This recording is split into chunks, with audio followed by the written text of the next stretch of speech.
the Around the NFL podcast. Already used all 3 timeouts. From the Chris Wessling Podcast Studio, it's Around the NFL, the Sunday flagship edition. I'm Dan Hanzus, here with Gregg Rosenthal and Marc Sessler. Heroes both.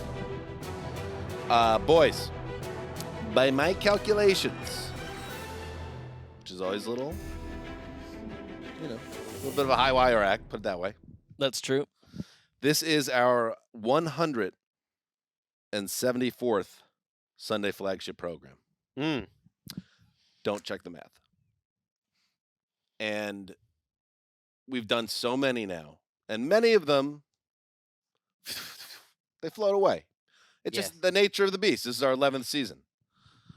But sometimes on these Sundays, something happens that you'll always remember that week and that Sunday.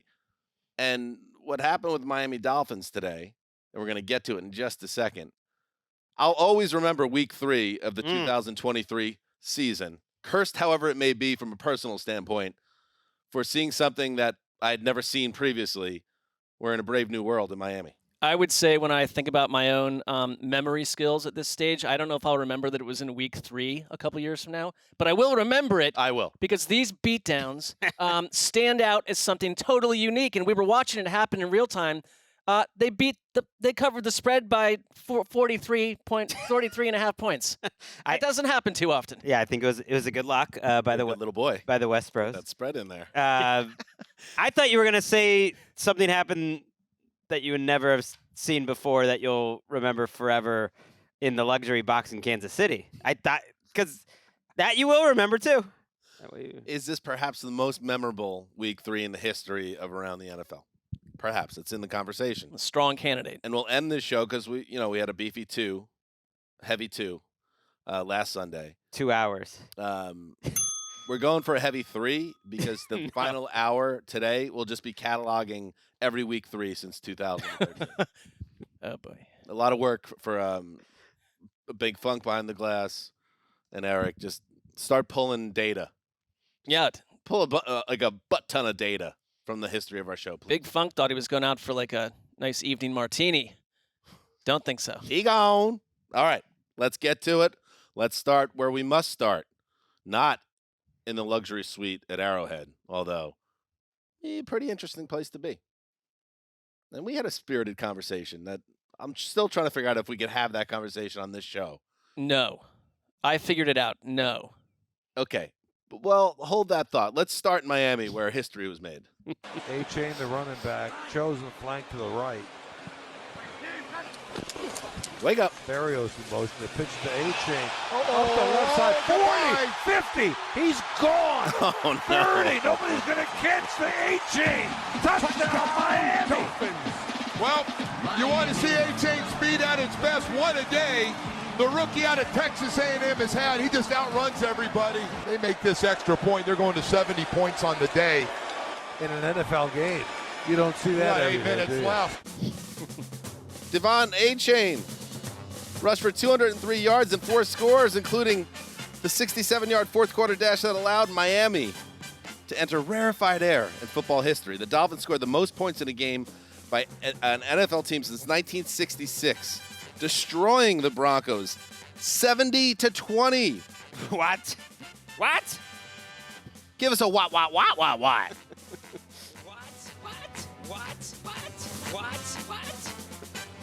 Give me another one. What? Make it a hat trick. That's not Greg. That's Sean Payton. Unbelievable, yes. Mike McDaniel masterclass and doing it to Sean Payton, who I have to say, in an otherwise rough Sunday and what's going to be a season of rough Sundays for the old Zeuser, it doesn't suck seeing Sean Payton get a 70 burger dropped on him. So a historic performance by Miami's offense that just scored at will, Greg, in this game. How at will? Like, just paint a picture of how often and how easily they dominated this game. Well, they didn't attempt a field goal. So, 70 divided by 7. That's 10 touchdowns. No. Stopped on downs at one point. Oh, my God. They went for it on 4th down, and they were stuffed. Wait, on they like scored a full. 10 touchdowns today? They scored 10. They had over 700 total yards. College they just missed the NFL college record. Football's like you can't Give us you some got data nothing on points. us. Okay, I know. Like, I want to talk about who did well, but sometimes just the stats are so overwhelming. The 726 yards, this actually may be crazier to me than the points, is the second most in NFL history. The record is by the Rams in week 1 of 51 against a That team. doesn't count. Against a team I did not know existed called the New York Yanks. I mean, that's not even that doesn't football. count. That's You a know what? baseball team. You know what? We work for the NFL. Close enough. We decide what Yes. the rule book on this one. This is the record for most throw total that out. yards. Yeah, Right, that's and- from like 4 Earths ago. And frankly, the 72 points, which was the regular season record, only happened in 66, which is like, that's a completely different sport. And that coach, Otto Graham, had to take a timeout with 2 seconds left to get those final 3 points because he wanted the record, whereas Mike McDaniel could have kicked a field goal at the end of this. I mean, they put up 70 in 52 minutes. A few more. Just Okay, go ahead. Do you want to hear from McDaniel why he Please, didn't let's choose go. to do it? Sure. I try to think through all of my decisions and hold them with the importance that they do have.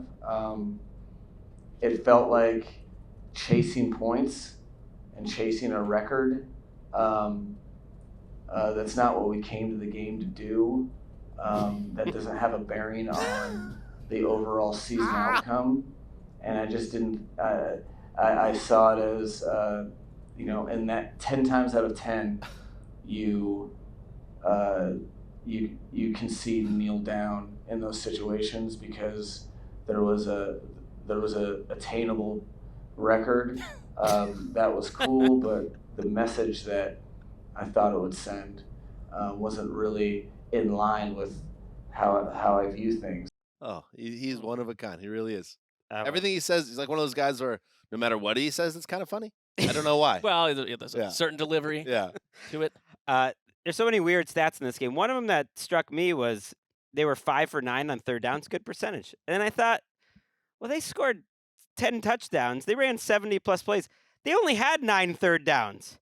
Isn't that an insane stat that you only got to 3rd down 9 times? And when you guys rewatch this whole thing, I know you saw plenty, what I think will take you is the running game. That as great as a schemer Mike McDaniel is known for getting Tua the ball out of his hands quick, he was known in San Francisco for scheming the run game. That was his whole thing. And they went over 350 yards rushing, and it was A-Chain, and it was Raheem Mostert breaking tackles. It was an embarrassing performance by Denver. They each ended up with 4 touchdowns, and some of their runs were the most exciting plays in the game. And it's amazing to think how we were concerned about this offensive line. Like, this one, they might not be talented enough, and they were blowing open some big holes. And like last year, despite the explosive nature of the offense, the run game was not always consistent or reliable. And you're right, like the reason Deebo Samuel kind of became this explosive runner was Mike McDaniel. And then he goes to Miami, and now you're seeing the effects again. And it's like, I know it's a copycat league, and we're like, oh, this is going to be a Shanahan offense. Well, it's a Mike McDaniel offense. It's completely running into its own new worlds and territories. And there are things you can't duplicate. And I think they broke Denver's will out of the gate because these players are too fast. And so next-gen stats, and I know we kind of make fun of this because it's like, oh, so-and-so, everyone's running 22 miles an hour. 21. But, right, the If- five... If people ran 22, it would be more notable. Sure, the Yeah. 5 fastest registered times this season are all by Dolphins. That's a thing. And that's the thing, Crazy. you can't like the next team that wants to like copy this scheme. Cool, you don't have those players. Let's hear from Sean Payton, who was embarrassed, obviously, by this performance. He came out of retirement or left a cushy job at Fox to become the head coach. Obviously, had some big words about the previous head coach and how it was the worst coaching job in the history of the game, I believe. Checkmate. And now they are 0-3 and just were throttled in historic fashion. Yeah, you could imagine he's not in a great mood. I know that you said it's embarrassing, but this is kind of an historic game. I mean, this is I'm aware. third time the team has scored 70 points, over 700. What's the question? I mean, What's the how do you question? feel about it being I just finished telling you. historically embarrassing? Next question.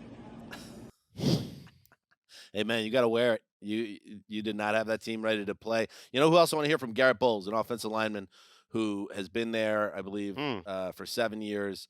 And I think one thing that gets slept on a little bit is that the Denver Broncos had a long period of success, and they won the Super Bowl 50. We were there with that great Von Miller-led defense, and they have been a bad team ever since. Here's Bowles kind of encapsulating like sneaky, dark times in Denver, and it's been going on for a while. Right now, what are the emotions like going through your head personally? It's tired of losing, man. I've been here for 7 years, and all I've done is loss, and it's frustrating. I mean, that shot of him, it's from 9 News Denver, sitting in his locker, just looking like, the world is caved in. It kind of has for the Broncos. He looked defeated. I mean, I kept thinking the fact that, like, it's Vic Fangio, Miami's new defensive coordinator, that the one thing the Broncos had through all their up and down quarterback play and lost nature on offense was at times like a really great defense. And it's like Vic Fangio's watching some of the players he coached get totally boat raced today. And it's just, that's an interesting contrast. Well, not too many are left. And Justin Simmons was out in this game, and Kareem Jackson, I felt like, is playing hard at his age, but he had I've been in the NFL a long time, on that Tyreek Hill touchdown that started it all off, where he just seems so open, and Jackson tries to take an angle, and Tyreek just breaks defenses. Because with no Jalen Waddle today, like, no wide receivers other than Tyreek Hill had more than 2 catches. Berrios had 2 for 33. Wow. And they still put up 70 points. But the thing that gets me, and I wish Wes was here to talk about this Miami team, because I think he would see the poetry in it. And he was very good talking about, like, the poetry of of offenses that are ahead of the rest of the league. And there is something about how Tua gets rid of the ball so fast, like immediately, and yet Tyreek Hill is 17 yards down the field on a 2nd and 16. That was like the one negative play they had the whole game. It was 2nd and 16. And I swear Tua threw it in like 1.5 seconds. And yet Tyreek Hill is over here. And then you see A-Chain, who I think is a national contender champion in the 200-meter dash. His burst is crazy. Mostert was the fastest player in the league. And there's just something about it with McDaniel it's beautiful to watch. Like Tua, who, obviously a couple months ago, like, he's the question mark. Can he stay healthy? Is he were his high marks a year ago actually who he is, or he's somewhere in the middle? It's like 23 for 26. It's that quick release. It's just what you said, because week after week he's been doing that, with Tyreek Hill being somewhere of a superhuman nature down the field, where your other next NFL wide receiver wouldn't be anywhere close to what he's doing. I think the difference is between this team and last year's team. All this talk, and understandably so, is about Tua and this summer. Can he stay healthy? Nobody really picked this team to make the playoffs in our neck of the woods. I think even if Mike White's has to take over, I think this offense is going to hum. It just seems like they are set up to do something well, Mike White's got a perfect passer rating on the season. 2 for 2, 67 yards. Look at that. The West Bros. You know what? After the madness of last week's lock, we kind of said, okay, take the 6.5 and enjoy covered by 40. I mean, when you get 43. when you win by 50, you got to give it credit. When Robbie Chosen is burning one of the best cornerbacks in the league, Patrick You mean Surtain. Chosen Anderson, formerly Robbie Anderson. It was Robbie Anderson. Robbie with a Y, not Robbie with an IE. He also switched it to IE. He was Chosen Anderson, but he has switched it now this year in Miami He's messing with us. to Robbie Chosen. Does the government ever step in and say too many name changes? How about the NFL? Right. Does Robbie Anderson have more different names in the last 3 years than catches? And I'm not even joking. It's good. Well, he's averaging 68 yards per catch with a touchdown on every catch this season. This game is so crazy because we got to keep moving. I think we should make this the Around the NFL Game of the Week on NFL Plus this week. Okay. Dolphins fans, make sure you tune in, because this deserves a deep dive. I love it. A dumpster dive if you're a Broncos fan. I mean, because it's our nature to gravitate towards, for those plus games, like, back and forth battles. This is just a good old-fashioned beatdown. One of the things I love the most is an old bomb drop, and that's what this is. Russell Wilson showed up to this game. It's like, hey, I played a pretty good game. Like, I actually was one of my better games, and I just lost by 50. Unbelievable. Very crazy. And by the way, if the roles were reversed, Sean Payton's going for that field goal at the end. Of course, he wants 100%. He wants the record. This is sometimes it's good to see somebody take some humble pie. Shovel it down, Shawnee. Shovel it down. Let's move on. Ooh. Cowboys running out of time here. The clock at 3:15. They're going to huddle. 3rd and goal on the 6. They trail 28-16. They're going to send Cooks out to the left and 2 receivers to the right. Shotgun formation for Dak Prescott. Pollard to his left. 23 carries for Pollard. Prescott the pass. Straight drop. Fires middle of the end zone. Picked off. Kaiser White with the interception. And that might do in Dallas. Wow, Kaiser White in the middle of the end zone. I don't know that Prescott ever saw him. Just bizarre. Just bizarre. The Dallas Cowboys look better than everybody, save maybe the Niners in the first 2 weeks of the season. And they're going to Arizona to play the Cardinals, and everybody's predicting boat race. And they get spanked. They get absolutely spanked. Dak throws a miserable INT at the end there. And even if he does get that one in through coverage, they're still down by 5, I believe, with 3 minutes to go or so. So, like, that just gives you an idea of a game that got away from the Cowboys, who were flat and listless a few days after they lost Trayvon Diggs for the year to an ACL tear. And credit to the Arizona Cardinals and Joshua Dobbs, who come up with a 28-16 win in Glendale. Mark, this one's a hard one to figure out. NFL's weird sometimes. Well, I think things happened that you would go into the game not expecting from what we've seen, especially from like the Cowboys defense over the last season and part of this season. They got wiped out on the ground, 182 yards rushing in the first half. Now, What? It was only, they only had, they Big had what ep for Rosenthal? far less than that in the second half because the Cardinals didn't have the ball as much. But it's like the Cardinals came out. We've seen this 2 games. They'll play at least a great half, and then there was a collapse last week. They played 4 great quarters this time around, and the Dallas defense and the offense never really recovered.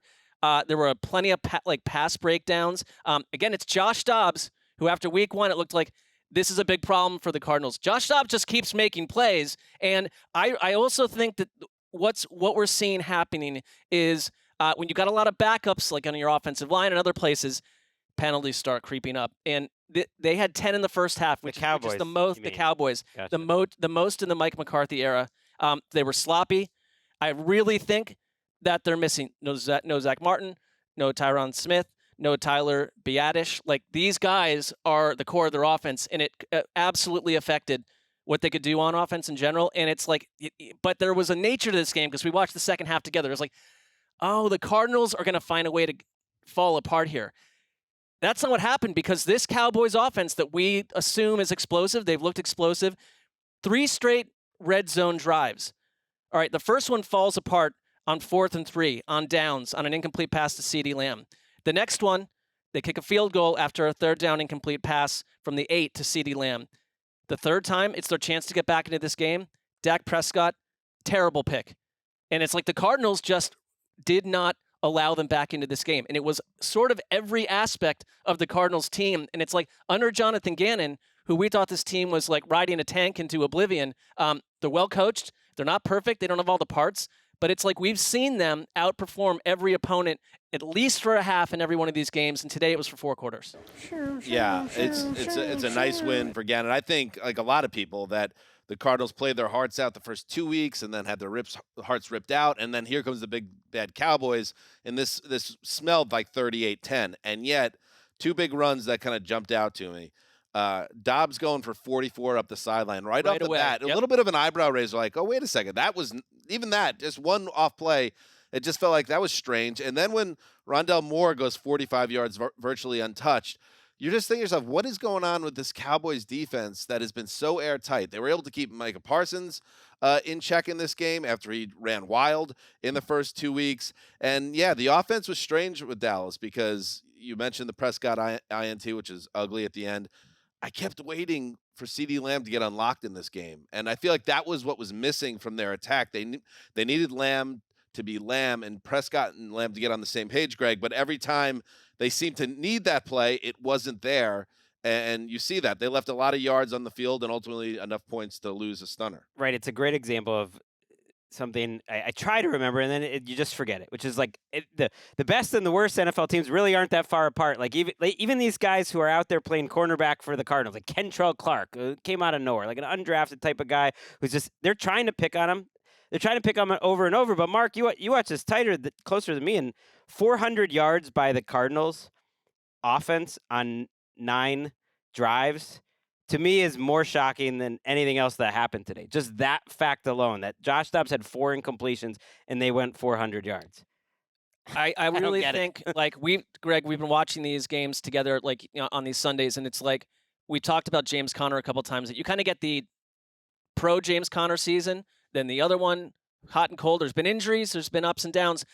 He's running so hard, and I think he kind of broke the will of this run defense in the first half, along with the big plays you mentioned. And it's like, it's just ultra surprising. Like I would have thought this would have been the game for the Cardinals, where after 2 kind of plucky performances, here comes a wipeout against a much more talented team that feels like a Super Bowl team. And this is if you are someone that has, and this is me, like seeds of distrust for the overall Dallas journey, like great team, good roster, they're going to find a way to fall apart. Like, this is a very concerning Sunday for Cowboys fans. Well, losing Diggs is so big. I know you guys hit on that, but that's something you can't come back from. In the Cardinals, I mean, you can't like get that player back.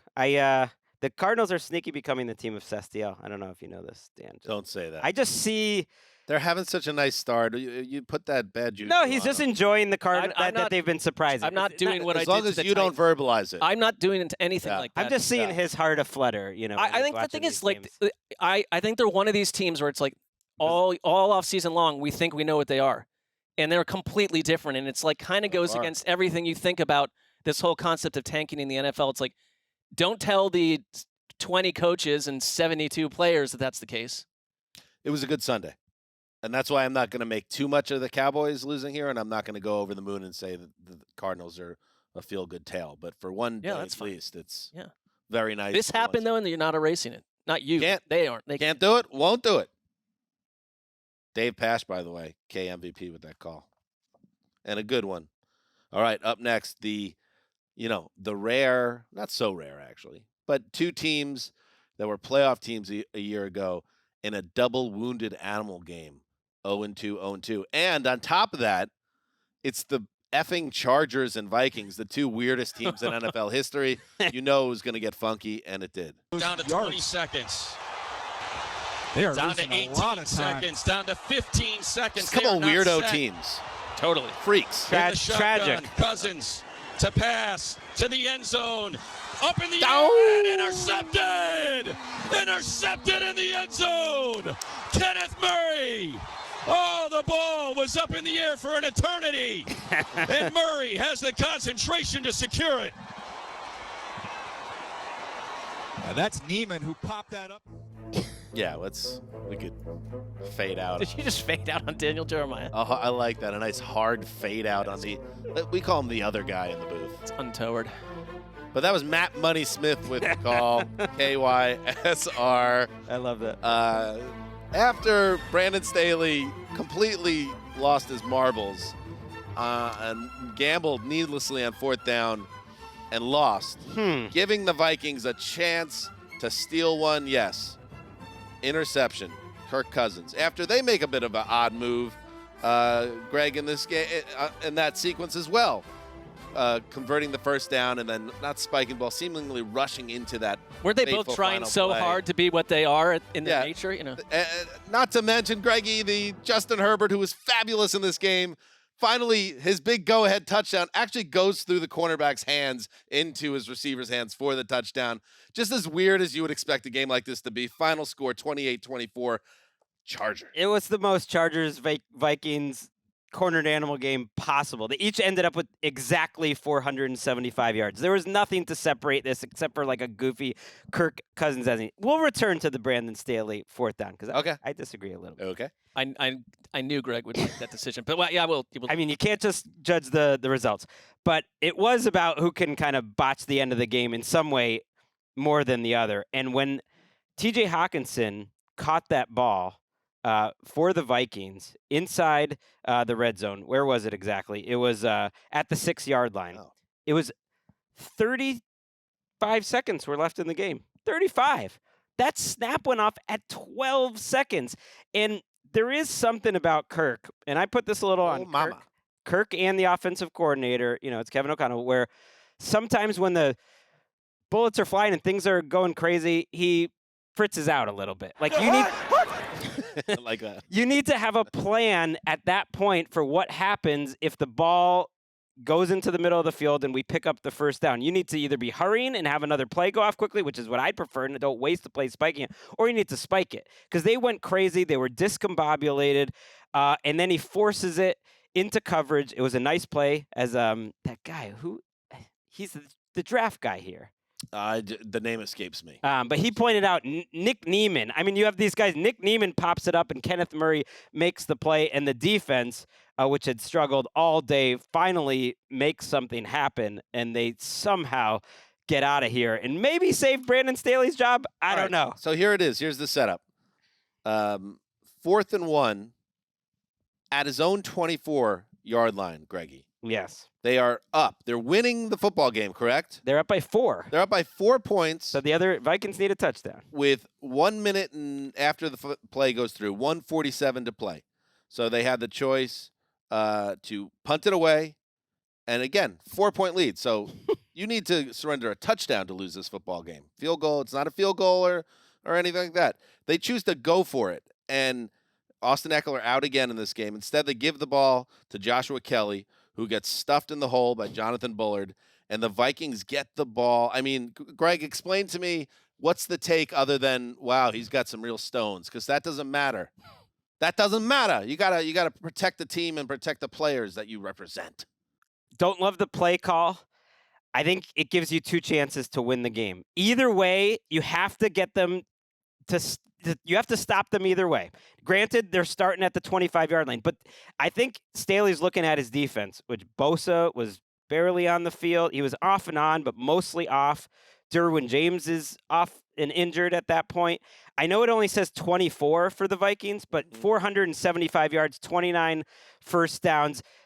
The Vikings were moving the ball at will, punting the ball away there. I feel like they're going to get back to the 25 with enough time. And I know they didn't have timeouts, but I feel like they're going to get back in position. And you just need a yard. Get a freaking yard. But the play call was bad because Joshua Kelly went 11 rushes for 12 yards in this game. They couldn't run the ball, and they just tried to do the same thing they did all game. And I just want the ball in Justin Herbert's hand there. They tried to run the ball 3 times in that sequence, first and second down. And that's where I really think they mismanaged. They charged at the end of this game.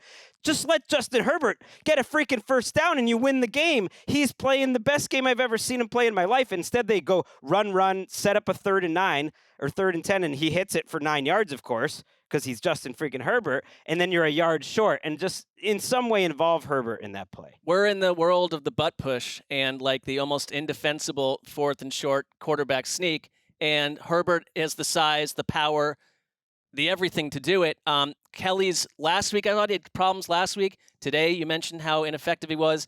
Kellen Moore looked a little frazzled after that. I think for obvious reasons, because you're going to be the center point of conversation for the next 7 days. I mean it. Maybe Staley could have lost his job if I think so too. It's possible. How about a direct snap on a punt? How about a little fake punt? If we're feeling so ballsy here, or I'm kicking it away, but I understand now what we're dealing with now, Greggy, and we should get to Herbert in a second because his numbers are out of this world. Not to mention Keenan Allen, 18 for 205, and he threw a 50-yard touchdown pass. All this game's career crazy. Highs. Yeah. Is this not the game of the week for NFL Plus? I don't know. I know. I'm struggling with this one, Greggy, but I lost my train of thought. I'm so pumped up about this game. You wanted to talk about Herbert. Herbert went 40 for 47 for 405 and 3 touchdowns. Now, the worst throw, really out of 47, I think he really only made maybe 2 bad throws, and one of them could have been an interception, and it went for the last touchdown that the Chargers scored, the go-ahead to Josh Palmer. So he got a little break there. But before that, it was maybe the best game I've ever seen Herbert play because there were 4 or 5 shots, 20-plus down the field. So it wasn't just dinking and dunking. But he was so accurate, and whatever Flores tried to do early on, they were playing like super prevent. They were daring him to dink and dunk, and he did it. And that's why Allen went 18 for 215. But then when they started cooking him up, he was making throws against pressure, and I just thought he showed everything that you want out of an NFL quarterback in this game. That was why it was frustrating he didn't have the ball at the end there, and you're handing it off. The Kellen Moore thing's working. I think it's working for Keenan Allen. I mean, the flexibility of if you're going to give us this, we'll take this instead today. And it's arrow up on Herbert. Like, I know maybe, Dan, you want him to be a little more fired up or irate in certain situations. Like, I mean, that's exactly what I want. Well, that's what whatever it was you were mentioning. For. Like, get irate. But from a technically angle, this is a fantastic game. But this would have been the same story, though, because unless he had enough time, it would have been another one where the offense, even though it dominated, didn't get the first down when it needed to. Yeah. This time, the defense just made the play. I want to shout out, who is it? Tui Peloto, their defensive tackle, was dominating this game, but it was kind of a Pyrrhic victory, as they would call it. Derwin James, MRI on his hamstring. Oh, no. Mike Williams, MRI on his knee. That one looked possibly serious. J.C. Jackson was a healthy scratch. Oh. That's weird. I mean, still trouble. I don't really feel Trouble like, in town. okay, everything's fine. No. But it's worse for the Vikings, who are 0-3. Yeah, that was the point I meant to make, which is like the fact that they went for it on 4th and 1 at the 24 tells you that Brandon Staley, the defensive guy, is completely at a loss. Like, he doesn't trust his defense to get any stops at all. And one of the things I love about sports is how dumb they are. And we're in a new era of sports where, the nerds have taken over, and it's great. The advanced analytics, we pop the hood on the games, not just football, all different sports in ways that we never did in the past. But, like, at the end, it's funny how Justin Herbert, once again, would have been the same storyline if that ball doesn't go through the cornerback's hands. Everything hinged on that happening. Although everything would have changed after that, I always like to put it. Now you got the Vikings. Fallacy of the predetermined outcome, you're saying. You got the Vikings in that deep lake of regression. 0-3 in one-score games now. Love it. I said it as a joke in week 1 that they would lose every one-score game after winning every single one last year in the regular season. We're 11-0. It got serious. I mean, if Kirk Cousins was ever going to become a Jet, we don't need to go deep on this one, but it's setting up that save that for the Dan and Keith Hanzus emergency pod. Okay. All right. And yes, you know Dan pounding that table. I want an irate Justin Herbert. I got a good quote from him. I got a good one. I'm sure it's anything other than milquetoast. Here we are. Finally, after what a game he had. It was a hard-fought win. Certainly not the way we drew it up. Let's take a break, and we welcome in Nick Shook. All right, we're back, and it's time for the Sunday Drive presented by the first ever Toyota Grand Highlander. Hit it, baby! Out of the huddle and to the line. Goff is going to work out of the gun. Gibbs to his left, 3rd and goal. Lions leading by 10, looking for more. Goff takes. Keeps it himself, left side, touchdown, Detroit Lions! I see you, 16! I see you! No. Just a little read option there for Jared Goff. Oh, my. Nobody saw that coming. We sure did, man. And Jared, he could put them up and down, and he made sure he put them up and down into that end zone. 6'4", I don't know what that 217, fleet feet over the left side for the score. Yes. Dan Miller and Lomas Brown with the call WXYT. He could put them up, and he could put them down. We sure know that. Love Jared Goff. I love Jared Goff's career. What a nice little zone he's in right now. Lead in the Detroit Lions once more to a 20-6 victory over the Atlanta Falcons at Ford Field. The nice bounce-back performance for Detroit after an ugly Week 2 loss to the Seattle Seahawks. Let's now welcome him in from Cleveland, Ohio, or thereabouts, Mr. Beef himself, Nick Shook. Mr. Beef is a new one. I like that. Actually, I kind of thought I hit on something with Soda Popinski from Punch-Out once upon a time. I'd run with Mr. Beef. That could take you places. Yeah. What's up, buddy? Pick him up and put him down, I think, is in reference to his feet. Jared Goff can pick him up and put him down faster than Lomas Brown ever could. We'll just say that. Okay. Not known fleet of foot Goff. Not a lot of passer, a pocket passer. But not a lot of vertical leap there when he tried to go into the stands either. No, but faster than Lomas Brown, to your point. He's definitely hit the weight room. Yeah. Looks beefy. Anyway, Shook, it looks like the Lions, this was a nice little performance for them, it seems like, after, all the hype around the Chiefs win, crashed back to earth, and now we're back to just biting kneecaps off.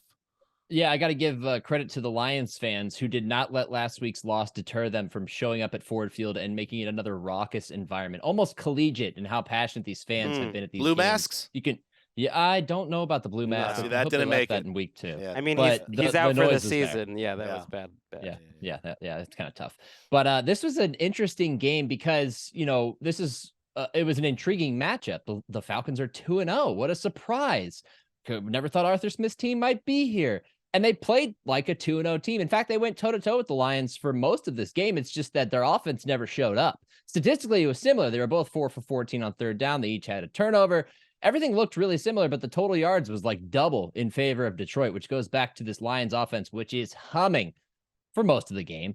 Jared Goff in complete command of this offense, completely comfortable, knows how to execute, hitting a number of different targets. The run game missed David Montgomery, but they were still balanced enough to be able to move the ball down the field. They struggled to convert in the red zone, which is why that read option was so sweet for the people in Detroit. Because, he was saying, I see you 16. Well, 16 was seeing 93 whiffing, being Calais Campbell, making a bad read on the read option there. It was satisfying for them after failing earlier on the goal line and really put this game away. I felt bad for the Falcons because I thought they played hard enough to be in this game. They just didn't get anything from the offensive side of the ball. Not so much that it was Desmond Ritter's fault. It's just they never really put anything together to allow him to get into a rhythm. So good win for the Lions. Way to get back on track. I'm seeing the Falcons 2.8 yards per play. Yep. Abysmal. Lions doubled that. It's kind of a red flag, or it is a red flag. It's not kind of one, that if you essentially are a team that can gather your defense and stop Atlanta on the ground, and the previously mythologically unstoppable Bijan Robinson with 33 yards today, nothing else from anyone, and then you're forced to take Desmond Ridder and throw the ball 38 times, like that's a formula for disaster, and that creates a lot of suspicion around a team that a week ago I felt very hopeful about. I'm seeing the same thing, Shook, at the Meadowlands, where there's a talented running back, but a quarterback that maybe hasn't earned the trust or the opposing defense's respect. Are they just up on the line? Are they got stack boxes all day in this game? Yeah, I mean, Detroit deserves credit for getting after them and stuffing the run lanes, but it's also like Bijan didn't get a ton of opportunities. A strange approach, really. And it also offers us kind of a look at the two sides of Desmond Ridder, because last week, they're playing Green Bay and he authors this great comeback and he makes a number of throws where I'm like, wow, look at him. Maybe he is taking the next step forward. And he just wasn't that guy this week. So why are you having him throw it 38 times when you're down 10 points at most going into the fourth quarter? It just felt like a poor approach for a team that was pounding on the ground so successfully, but it's hard to pound on the ground when you're averaging 3.3 yards a carry with your lead back. So just a tough day for them offensively. Probably something where they can look back and say, we should have done this, that, and the other at different times. In these situations, should have approached it differently, and they'll be better for it. Not everyone agrees, but Arthur Smith believes in Ridder because we're seeing it now week after week. He's letting him throw the ball. I mean, he's becoming a problem, but I'm looking forward to watching this, but seeing Laporta go 8 for 84, it's yet another week where it's like, hey, tight ends, rookie tight ends, they never matter, except for Sam freaking Laporta. Week after week, he's 6 catches, 8 catches. Sam Laporta. Here's a stat for you. He's 18 catches, the most by an NFL tight end through 3 games. Keith Jackson for the Eagles in 88, 3-time All-Pro, previously had the record with 17, so he's off to a good start. Yeah, he 45 of those yards came on 1 catch, his first career touchdown pass, which I really enjoyed because he scored and the broadcast goes, get that one for the mantle. And just as he says that, Laporta trots over the sideline and just drops the ball, and the ball boy picks it up. But you know what I love about this Lions team, guys? You know how we spent so much time in the offseason, people were arguing about positional value. You overpicked a lot of these guys in the first 2 rounds. Terrible moves by Brad Holmes. All those guys are making a difference. Brian Branch is making a difference. Jack Campbell, first career sack today. Sam Laporta, first career touchdown. Even Jahmyr Gibbs, he's not a lead back, but he's doing all right. Like, this is a good group. You got to start to trust this front office. I liked all their picks, and I'd like to see them producing so far. The whole team feels like, and I mean organization, feels like they're in sync right now. And they're missing about 8 starters today. They lost a couple offensive linemen during the game. They've been tough to withstand that. All right, Shook, let's talk about your Cleveland Browns. Hit it. 2nd and 15. Watson under center with Ford in the backfield. Fake handoff. Watson hey, that's our looking bud. Down the middle. Chris He's Rose. got Cooper wide open for a touchdown.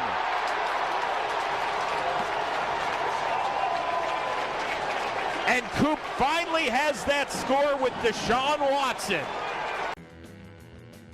Chris Rose with the call, our buddy, Sunday nights here at NFL Network, filling in for Jim Donovan, longtime voice of the Browns, who is fighting a serious illness. So best wishes to Jim Donovan and his family.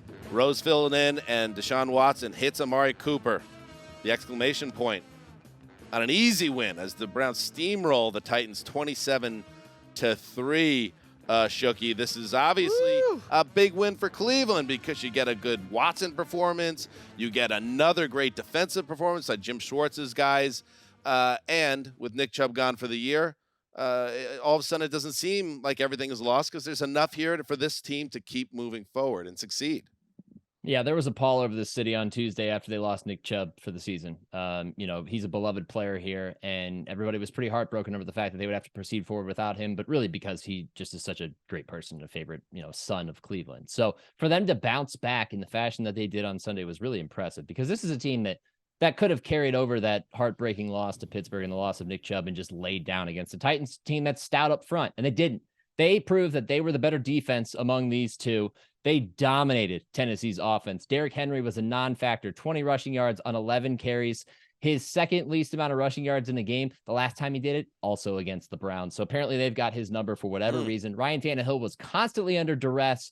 Myles Garrett was a forced 3.5 sacks. The front looks fantastic. I'm ready to say at this point through 3 games, I am ready to say that the Browns have an elite defense, or at least an elite defensive front, because of how well they get a push up front. I mean, they are just winning the battles up there, and it's helping them win games because they scored 10 points in this game. And for a second, I was like, that might be enough to win. I mean, that's how good they're playing defensively. Deshaun Watson had a good day, only 6 incompletions. It doesn't look as good as the stats did. I'll tell you that right now. When you go back and watch this game, you'll be like, he really had this game with how he played, but it was a step in the right direction. And the rushing attack, they put it together well enough to replace Nick Chubb. It wasn't anything remarkable, but they did the job. Resounding victory for a Browns team that's going into a big one next week against the Ravens. They used a lot of people in the ground game, but I am with you that I'm trying to remember a post-Bill Belichick Browns team because their defense back then, and we're talking the early 90s, remarkable, first or second best in the league. 94 yards you gave up today. Woo! It's like that's essentially like competing against like a drunk toddler in Madden. This is like the toddler's been drinking? Yeah, it's that dysfunctional of a situation if you beat someone down that hard. Oh, I always give my toddlers. There's a way bigger issue going on here than the video game outcome. Sure, but the 94 yards still stands out as an achievement in that situation. But in this, and to see this team doing this, and it's like, oh, finally, Myles Garrett, who when he was the only guy there in that front 7 was still doing it. It's like you are surrounded not only by better talent than you've had in your entire career, but like Jim Schwartz, the vaunted Assistant Coach of the Year award. Ooh. He is the clear front runner right now. Look at this. He may be more head coach than Kevin Stefanski. Mark, you're not even hiding it anymore. No, I'm just like, this is stuff. I think if you're a Browns fan, right? If you're from Cleveland, like they always say, we're going to play Browns football. Well, what has that been for the last 25, 30 years? Nothing. It was Nick Chubb. That I agree with 100%. But defense like this is like, it lasts through any season, any part of the year. Winter, cold, ice, rain, and it's like, it's not going away. They have a great defense. Midwestern fans like to pride themselves on, it's cold weather football. It's going to be smash mouth football. And the Browns have not been that. And they are that at least on one side of the ball right now. It's remarkable, again, to see a team transform overnight from one year to the next with a defensive coordinator that's new and has received some additions in the offseason that fits how he wants to go, with a rotation up front and everything else, and just works so well. And the secondary has benefited tremendously. Grant Delpit continues to have a great year. They didn't even have Greg Newsome today, and they were still locking it down on the outside. Just a really good performance from them. Well, when the Bengals had 6 first downs in week 1, I said that very well could be the most dominant defensive performance any team has all season. The Titans had 6 first downs in this game, didn't crack 100 yards. Shio Kapadia of the Ringer had a good stat on success rate, which isn't like a perfect stat, but the best 3 single-game performances all season defensively. Number 1, Browns in week 1. Number 2, Browns in week 3. Number 3, Browns in week 2. I mean, that's outrageous. Wow. That's why the toddlers are so drunk. I still don't condone it, and it's a bigger problem than football. I don't condone it. I'm just saying before you play Madden, if you get them drunk, you're probably going to win. It's a great strategy from a cutthroat angle. Get the authorities on the horn. Hey, real quick before we say goodbye, because I'm curious. Watson, his numbers are great. I think 28 of 33. What were you seeing? Were there? I know there was one insane, hideous play where he was falling backwards and threw the ball 10 yards back. It was scooped up for like a 16-yard loss. That was the viral moment. Anything else that jumped out to you? Like, why weren't the numbers matching up with the eye test for you? Yeah, that was very Jameis Winston of him. I think his internal clock's still not quite at the speed it needs to be at. He's still just slightly slow, but he is starting to speed up a little bit. Watching him in the pocket always makes you a little nervous just because you're like, all right, deliver. Get to the next spot in your progression. He's just not quite there, but he's finding a way to make it work. And especially on the run, he was pretty good at getting out of the pocket and finding guys downfield. And it just seemed so effortless in the second half of them. I mean, they were just completing passes. Tennessee gave him a few breaks with penalties. So you're going to look back at this and say, that doesn't look like a near 300-yard performance, but he also got robbed of what should have been a touchdown pass to Amari Cooper because he caught the ball on the sideline. He was a foot inbounds and was ruled out of bounds. Oh, that was absurd. Shy of the end zone. So, you give or take. That was absurd. No, because I was watching exactly what happens. Like, this is just like a officiating breakdown. Yeah. Titans are a good. It's so funny. I'm just like, welcome back. That's all. That was like, we should not have that. Those officiating gaffes should not be happening to any of the 32 teams. So you're right. The Chargers, like if the Chargers had lost this week, maybe the number one reason why Brandon Staley should be in trouble is look at what the Titans have done when they haven't played the Chargers. They've got about 100 yards a game. Good point by you. Haven't scored a touchdown. Good point by you. Shoki, always a pleasure. Get some good pumps in. Spend some great time with your fiance. Yeah, she's in California for 3 months, so I'm here by myself. But you've been flying out there, Yeah, we'll have another trip planned here soon. All that rage pumping he's doing with the girl out in California. You know what I mean? In the gym. In the gym. All right, Chuck. Bye, buddy. Crazy line. Till next week. I'll see you guys. Rage pumping. I am rage pumping because we're heading over to the swamps of Jersey. We got the final play of this game forthcoming. 1 second left. Ball be snapped from the 46 far hash mark. 3 receivers wide to the right, 1 to the left. Oh, it's a Hail Mary for the Patriots, and I mean deep at the 5. I'm sure this will end well for the Jets. Pulls up, steps up. He lost a high throw toward the end zone. That ball will come down in the crowd. It's batted away. Oh my God. And nearly caught by Cobb on the goal line.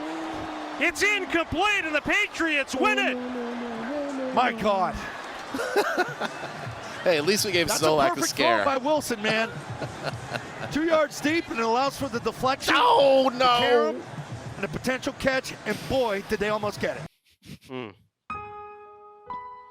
It's on New York City. It's on New York City. Bob Sochi, Scott Zolak, Sidney Carlson, WBZ. Mac Jones threw a touchdown pass to Pharaoh Brown. Who? I don't know. Tight end. Matt Judon had a late safety, and a desperation Hail Mary heave by Zach Wilson just missed the hands of Randall Cobb as the Patriots extend their winning streak over the Jets to 15 games with a grisly 15-10 win. What? On a rainy Sunday at the Meadowlands. It's interesting, Greggy, how it's different now. Like 15 games is 15 games. I think 21 out of 23. But it used to be the Patriots with Brady would just outclass the Jets and kind of humble them, and whatever you would think they were ready to reach higher, you just knock them down with some like 25, 35-point loss. In the Saleh era, it's now competitive, but it is the Patriots that always make kind of one more play, and you're seeing these games are kind of more the norm. So 15-10, and this is what we thought was going to happen, and then when I saw it was going to be a weather game, it was like first thing I did, for instance, I get Garrett Wilson out of my fantasy lineup. You knew it was going to be bad, but I thought even by Zach Wilson standards, it was worse than usual, and you saw two notable people turn on Zach Wilson in real time in this game. One's Tony Romo, who has always been mostly supportive of Wilson, but repeatedly called out when the line wasn't breaking down around Wilson, just not seeing it. Just like we've been talking about with Justin Fields, where they freeze it. Oh, there's Garrett Wilson crossing over the middle, but he waits an extra 2 beats, and by the time he reacts, he's either getting thrown down to the ground or he's throwing the ball at Garrett Wilson in the flat for a 2-yard loss or an incompletion. And you just saw that over and over again. So the Jets, who sent Dwayne Brown to IR and kicked Mekhi Becton over to the left tackle. And shifted 2 other guys around, too. Move Vera Tucker to right tackle. It's musical chairs. And I thought it was very notable, Greggy, that this game where the Jets, especially in the second half, really tightened up on defense, gave that offense 2 chances to either tie or win the game late. And that's not even counting the possession with the Hail Mary. And on the Matt Judon sack, that really was the game. It was Judon beating Mekhi Becton, a lottery pick from Joe Douglas, and then sacking Zach Wilson, another high miss from Joe Douglas. And I'm just starting to, as a Jet fan, this was the week for me, and maybe it's the Patriots that add a little bit more gravitas to things and make it just more dramatic, where I'm just starting to lose a little bit of faith in the operation when you hear this from Robert Saleh after the game talking about Zach Wilson and whether he'll continue to be their starter. Right now, Zach is the best player in the he's who gives us the best chance to win. Wow. And, so that's basically that would be the cleanest answer I could give you. See, I had not actually heard that. I read the quote. Yeah. And here's my question to you, Greg. Is that Saleh subtly letting everyone know that Tim Boyle, with no real experience and not a guy that I believe in, is my only other option, and my GM won't take the L on this guy and bring someone else in? Or is Saleh's head in the sand and not willing to give up on Zach Wilson, who clearly is not going to do it at this level? Well, I think it's in between, because I'm going to give Saleh the benefit of the doubt that him and Douglas both believed in Wilson throughout this offseason. I don't think they were faking that. I think it's Robert Saleh searching for the perfect words that he can couch what he wants to say, which is that, yeah, he's the best option we have. It's not about Joe Douglas, but I think he's would be very open to having another option. Like, I don't doubt that Wilson is maybe better than Tim Boyle, although who knows. But I would say that he needs another option, and I think he's trying to say it in a way that, like, is leaving that open. He's not trying to be too encouraging in that spot. Yeah, I'm with you. I mean, I think number one, this has become a perfect storm of problems for the offense. Like, you're going up against a Bill Belichick run team that has beaten down Zach Wilson and the Jets in general. They've lost 15 straight games to the Patriots and haven't scored more than 17 points. Only once they even scored 17. So it's like a particular matchup inside your division that no matter who's been in there, it's unsuccessful. The offense, I was coming into work today and seeing the offensive line changes they were going to go through. It's like, I hate that in this particular matchup against the Patriots. Like, if you even said, we're going to lose Dwayne Brown, we'll find one way to plug one person in and keep the rest of it consistent. It wasn't a great line before that. But then it's like we've all had that experience when I can think of this happened at a work summit a couple years ago, where someone gets up to deliver a speech, good person, you're rooting for them, and they go completely dark. They can't do it, and they're stumbling in front of 200 to 300 people. In this case, it's a whole nation. That's how I feel watching Zach Wilson. It's like, I'm not rooting against him. I'm rooting for the Jets after Hard Knocks. I'm rooting for these Jets fans in general. It's like Zach Wilson is the perfect problem that if you removed and replaced him with I'd give Boyle a shot. Like, I don't know what they're doing. There seems to be this, we can all see it. And then you get Saleh having to say that. There's a blind spot, and it's so frustrating. It's like, you find another quarterback. You've got a great defense and a good roster, and you sit on the precipice of dividing this locker room and cracking it like an egg. And the Bluebirds reached the Meadowlands at 14:02 to play in the second quarter. That is only going to intensify. And last year, this isn't a projection. We already saw it happen with the exact same core roster and the exact same quarterback. There was a revolt within that locker room that forced Robert Saleh to turn to Mike White, but there's no Mike White now. There's no Joe Flacco now. There could be Josh Johnson, for instance, who was on that team and was cut this week. It's overdue. It's overdue. I just think, and I said this throughout the summer, that I was never comfortable with Wilson as number 2, and I think we're now 3 weeks after the events of Monday Night Football with Aaron Rodgers. The fact that the only thing they've done is check in to see if Chad Henne wanted to come out of retirement is indefensible. And the fact that Jet fans are furious right now because we're sick of watching the same thing with Wilson and seeing him flame out. They had, like I said, 2 possessions. Once they had one drive, an 86-yard touchdown drive in the fourth quarter to make this a game, to pull within 3. They had 2 possessions after that where they could have either tied or won the game, and both times Wilson cratered. And I think Jets fans are sick of hearing, because we've been dealing with it for 2 years now, 2.5 years are going on now, of knowing this guy isn't the guy. So why can't the organization see that? And the thing that gets me mad, and the first time I've ever had doubts about Joe Douglas, is because it's his guy. And I've talked to people that know Douglas. That was his pick, his baby. And I think there's a bit of stubbornness here, them not willing to take the L that is haunting this team. And it sounds like we're going to run back Zach Wilson against the Chiefs on Sunday night. And in New York, I don't like that situation. Oh, just imagine. Yep. And the Rodgers injury continues to compound. I knew it was going to be miserable, but as the weeks pass, week 1, ruined by Rodgers. Week 2, trip to Dallas, ruined because now Rodgers isn't there. Week 3, Pat's revenge week, ruined because Zach Wilson's the quarterback again.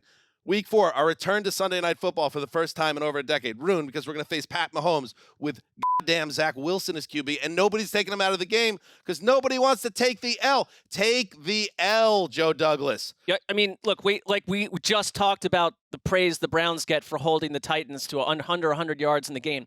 They had 10 yards passing the Jets in the first half. This is a great Patriots defense. It's very good. Like we saw that against the Dolphins. They're very competent, especially against this opponent. But every opponent is going to look competent against Zach Wilson. It's like this is going to explode on Sunday Night Football. It is going to explode next Sunday night. I mean, the Patriots defense is good, but they also were missing 3 of their top 4 cornerbacks: Jack Jones, Marcus Jones, and Jonathan Jones. They hit the Jones trifecta.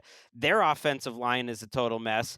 And this game shouldn't have been just, numbers-wise as close as it was. At one point, it was 206. At halftime, it was 216 yards to 39. At one point, it was 180 to 6. So the Patriots are moving the ball, and in very 2023 and really post-Brady Patriots, they're a sloppy, kind of undisciplined team who makes a lot of mistakes, and right now they're not very good on the offensive line. But they were allowing the Jets to stay in the game, and the Jets' defense is so good that they're making plays in big spots, and that Zach Wilson just keeps getting chance after chance. Like this shouldn't have even been a position where he has a chance to go for a Hail Mary. Some Pat stuff. I think Christian Gonzalez, he's announcing himself as a stud. Yeah. He shut down Tyreek Hill last week. Garrett Wilson was rarely, I mentioned he was open in some crossing patterns and the quarterback was late, but he was covered very well by Christian Gonzalez in this game. Also, Zeke Elliott getting a lot of work in this game. Ramondre Stevenson hasn't done a lot in the first 3 weeks, and now Zeke kind of split carries with him in this game. I don't know if maybe Stevenson was banged up. We'll have to see what that potentially means. And this is also now the 3rd straight week, and we talked about him earlier this week, and I just want to see more. Dalvin Cook not making anybody miss. But Breece Hall's not making anybody miss either right now because the offensive line is such a mess. But, yeah, I'm starting to have my doubts about the brain trust. And I just don't know if Saleh is also hypnotized by this idea of Zach Wilson being salvaged or he's trapped on this ship as well. I don't know. He's a defensive guy. I mean, either he's way, got to be going crazy. I think he's trapped. Either way, it's a very tough situation. All right, let us move on. We were talking up the Commanders as a potential team of ATN. Well, with a caveat. Wanted to see how this went. Didn't go well. This didn't go well. Not at all. Spoiler. Not great, Bob. 2 receivers to the right, 2 to the left. Howell in the shotgun. Gibson next to him in the backfield. Here's the snap. 5-step drop. Rolling to his left. Going to step up in the pocket. And it's picked off by A.J. Epinesa going the other way. No. Blockers in front to the 5. Touchdown, Buffalo! A.J. Epinesa with the 5th takeaway of the day, and this one goes for a pick 6. Woo! Chris Brown with a little Ric Flair. WTR. Good job by you. Yes, A.J. Epinesa. Is that how you say it? Epinesa with the pick 6. One of 4 interceptions Sam Howell threw to Buffalo Bills defenders, and the Bills, Eric Roberts behind the glass, Eric, are feeling no pain in these last 2 weeks. 37-3, they rout the previously undefeated Commanders.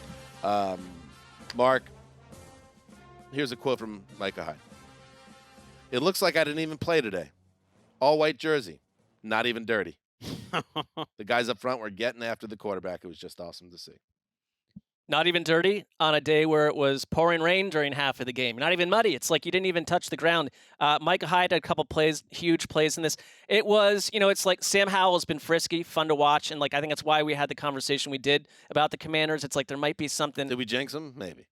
I mean, likely. Conversation needs to be had. Likely, or the floor is going to fall out at some point when you're playing a Bills team that, we thought is there too much pressure here? Has the window closed a little bit too much? Are they not really the cream of the crop in the AFC? It's like, and all we talk about is Josh Allen and the offense, and they were fine today. They were great. Stephon Diggs had a huge game. The defense, the defense to me is looking as good as it's ever looked under Sean McDermott. It is just absolutely generating total chaos. 5 turnovers, 9 sacks. You allowed 3 points. The Commanders' drive chart. Interception, punt, downs, interception, punt, fumble, interception, punt, field goal. Wacky little field goal at the end. You prevent the shutout. This was a dominant performance.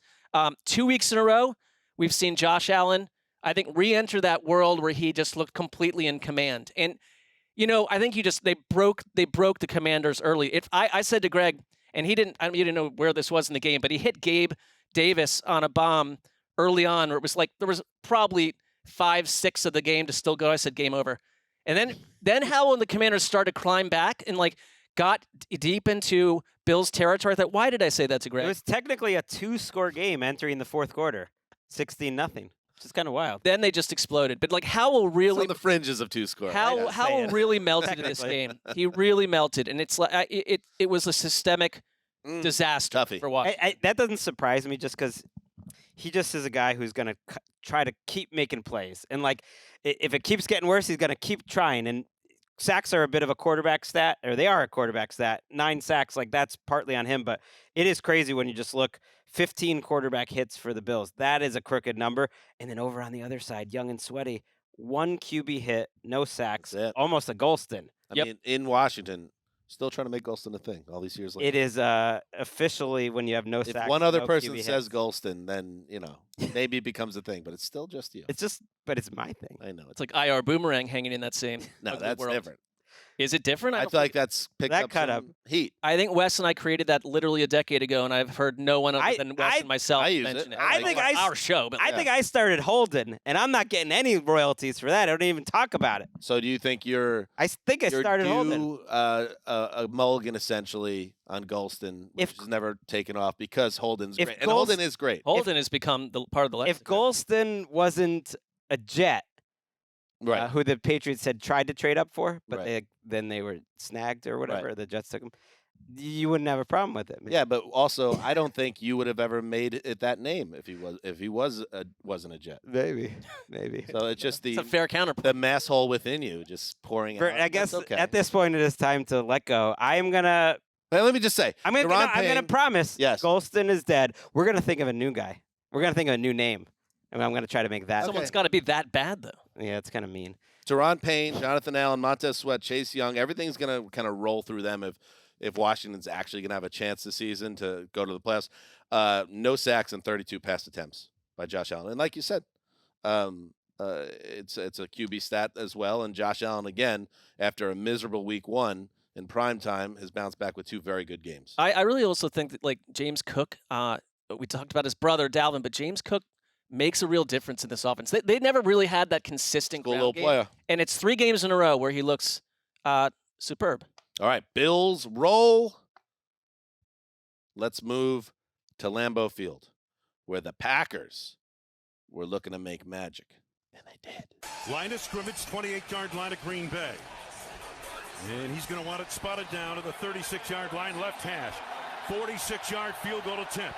Zach Wood on the snap. Lou Headley down on one knee. Do I trust a guy named Blake Groupie?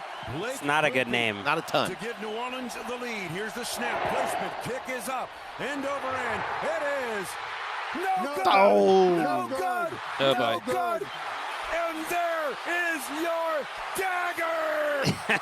Oh, my goodness. Jubilation here in Green Bay. Come on, Big Funk. Celebrate, baby, behind the glass. Seconds ago, New Orleans has 1 timeout left. What a fourth quarter by the Green Bay Packers. Wow. Whoa. Wait, can I get Big Funk's music for this? No. I think I love about Randy Chavez. Real deal Packer fan. Oh, yeah. Oh, for sure. So let's give it to him. Ooh-wee. Blake Groupie, 46 yards, wide right with 105 to play. And Jordan Love rallies the Packers from a 17-point fourth quarter deficit. What? To an 18-17 win. A big what week. Sorry. I think the podcast title, What Slammer Slammer Week 3 recap. I just feel like that's the word of the day. We're heading in Pee-wee's that Playhouse. territory. This game could not have started worse for the Packers, who were shut out through 3 quarters, and then 4 minutes into the fourth quarter. And then they score 18 points in the final 11th minute to win their 11th consecutive home opener. And Big Funk knows this. They played like hot garbage for 3 quarters. They were penalized like mad. They repeatedly failed on fourth downs. Jordan Love had a terrible interception early in the third quarter. And it just felt like this was not only going to be a loss for the Packers, but like one of those games where you're starting to think, ooh, is this maybe going to be a long season for Green Bay? Missing, again, Christian Watson, Aaron Jones, who actually worked out on the field before the game, but then was a scratch. Missing multiple players, key players. Bakhtiari was out again. Dan Bakhtiari out once again, even though he's playing on grass. Not today. Everything changed. Everything changed in this game when Derek Carr gets slammed to the turf, shoulder first.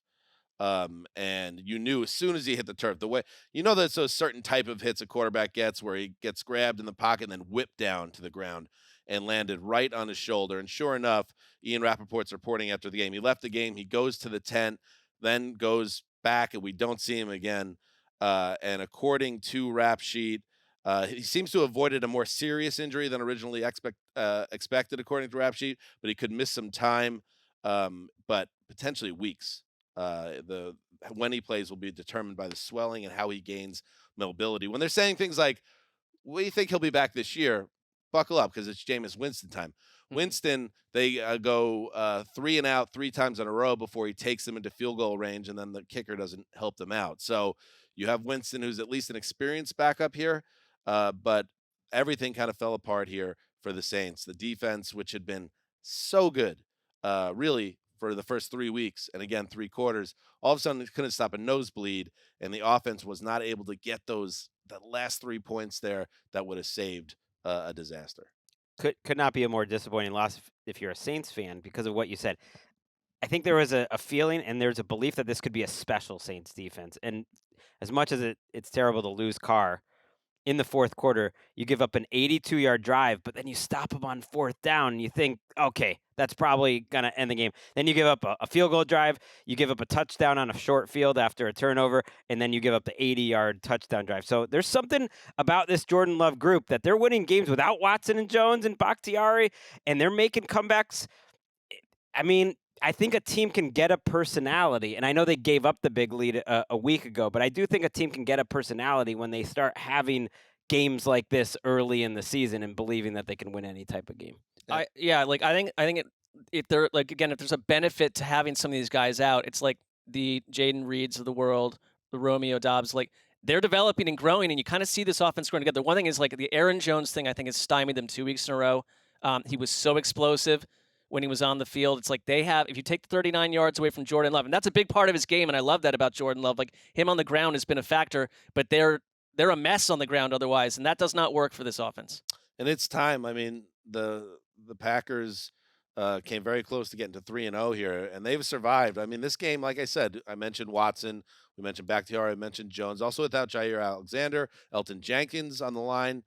It's crazy. They saw their best players, other than Rashawn Gary, who had 3 sacks I saw in 4 quarterback hits. He was a great ball player. Yeah, they have to get healthy, and it's like, do they have the Week 5 bye? That would be tremendous. I don't know if they do, but this is a loss that will haunt them potentially because this is the type of game, potential playoff ramifications down the line. 2 teams can't let this one get away. I kind of like it though, just because I feel like I like both of these teams being 2-1. Saints didn't totally feel like a 3-0 team, so it's just, And now the Saints are going to get Alvin Kamara back next week, and hopefully the Packers get their dudes Man, back. Green Bay plays also Thursday night against Detroit, so it's a They not can't great get for to these break. injuries. Another great week, by the way, for Chris Olave, Greg. 104 Offensive Player of the Year. He's so smooth. It's on So track. smooth.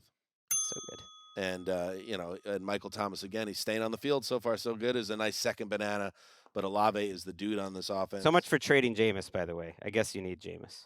Yeah. Although you need him to do better. Well, also, you might find out you don't want to trade. Works for everybody. All right, let's take a break, and we'll continue on. All right, we're back. Texans, Jaguars, easy dub for Jax, right? Right? Brandon McManus will kick off from our left to right with Mike Boone back deep, 1 yard deep in the end zone. Last time he let it bounce, and this is going to be inside the 10. Don't get in the way. And this Oh, he is fumbled blocked, it. Picked up by Beck. Beck still going Wait right a minute. to the Hey, right what? side. Beck has some room. No. 25, 30, No, he's not gonna 35, turn the 40. corner. He's at the 50. He's at the turned the 45 of corner. Jacksonville. Beck across What? the 30, the 20, the 15, 10, 5. Are you kidding? Rock and roll. Touchdown, What? Houston. My goodness. What? I love that these announcers Oh, my. have no idea they're in a Beck five-man picked up the booth all of a ball. sudden. The earth started shaking Yes, in it North did. Florida, and he ran to the right side Listen and to that found crowd. the lane to the end zone. The up back? Wow. Andrew Beck? The 255-pound fullback? He became the heaviest player. This is a great stat from the AP. The heaviest player in NFL history to return a kickoff for a touchdown. That is a great stat. How does one find that out? He was pretty fast. I want to tell you one other quick stat. Yes, he's the first fullback Yes. since 2016 to reach the vaunted 20 miles per hour mark. Not 21, but 20. No, he hit 20? Fullback, first time. Good job. That's a good job by Beck. He also did a bad job stealing the kickoff from the kickoff guy and then made up fumbled for it. it. Like he ran right in front of him. Like, honestly, I know he's first. not the intended kickoff guy, but after he does that, you might want to give him an extra I'll look. try him out again. Anyway, 37-17. This is a weird week. The Texans pound the Jaguars in Jacksonville. Weird, wild stuff. Greg. What? Yes. I can't do that soundbite anymore. Mark Vandermeer with the call, by the way. What? Mark's head's gonna explode. I've only said it naturally in this show. I'm not asking for it. A lot of what I almost feel bad that we didn't give C.J. Stroud and Tank Dell the highlight just because Andy Beck needs it, though. Yeah, he needed it, Yeah. but Stroud was the big takeaway yet again. 4 starting offensive linemen out. Larry Tunsil didn't return, and Stroud was under pressure in this game, and yet he didn't take a single sack. Sacks are a quarterback stat. He was making great reads, and look, the throw to Dell that really put this game away was a 68-yard touchdown pass, blown coverage. We've seen too much of that from the Jaguars. Stroud's shown he can deliver in that spot. But the bigger play to me, to Dell, was early in this game. It was a statement of intent, 46 yards into tight coverage where Stroud makes the perfect read, and that's just a professional throw. He had some out routes in this game, and I know it's just one game, but you just watch these two quarterbacks, and for this one game, C.J. Stroud was definitely outplaying Trevor Lawrence, who was a little afraid to go deep and wasn't always making the best decisions. And it wasn't like Trevor Lawrence was a disaster, but Stroud was making up for what was around him, and Trevor Lawrence wasn't, and the Texans deserved to win. You can take that S2 score and stick it where the sun does not exist. That's true. Forgot about that whole thing. I mean, he just looks like a guy. We talked about the first 3 weeks, like it doesn't matter what the rookie. It doesn't matter what you do if you have a good rookie quarterback, and now you're winning in Jacksonville by 20 points. Yeah, this is a troubling performance by the Jaguars. And, what did you see from Trevor Lawrence here? I mean, I'm expecting him to take the leap this year, and this doesn't seem to point I thought he to took that. it last year. I think he was just okay, and I think he's been okay for most of this season. The broadcast talked about him just not seeing the field because mostly he's just hitting short guys and they're punting. But it was also kind of one of those everything that could go wrong did go wrong in the first half. I just want to go through their first half stats. Their first half drives. Ridley dropped a dime from Lawrence that would have been a 30-yard touchdown. Just beautiful throw. Really just totally drops it. Drops another one, by the way, that kind of killed the drive later in the half. Next drive, third down. Travis Etienne trips over Trevor Lawrence, who kind of ran into him. That was kind of on T-Law, but just a bizarre way. Next drive, blocked field goal by Will Anderson, who also made an impact on defense, but just a beautiful block where he just leapt up in the air. That's weird. Then a penalty on a fourth down conversion, like a holding call. They end up having to punt, and then they fumbled away a catch. So I didn't come away thinking like, oh, the Jaguars' offense is cooked. It was just kind of one of those weird games. The average gains and the offensive yardage was fairly close, and they just made a lot of boneheaded mistakes. But I am concerned about the Jags' defense in general. Yeah, you're giving up 37 points to an in-formation offense that we thought might slow cook the entire season. Instead, they're very much in this AFC South race if they're going to play like this. I mean, and it makes like the Jaguars lost last week to Kansas City like all the more troubling because they came so close in that one, and now you're 1-2, and we assumed they'd be 3-0 and just running away with this division. And the Texans are just finding players. To me, that's what the season's all about. Tank Dell, nice slot receiver. He's not going to go 5 for 145 often. But I think a nice rookie slot receiver, Nico Collins, exploded last week. Like they're finding players in strategy. Did Will Anderson block that field goal? Yeah. It was one of the best field goal blocks I've seen in a long time because he just steamrolled the guy in front of him, and his vertical leap was just outrageous. It was not on the kicker. It was actually the first missed kick or block kick of McManus's career. So I wasn't on the tough special teams day for Jacksonville. Yes, very tough.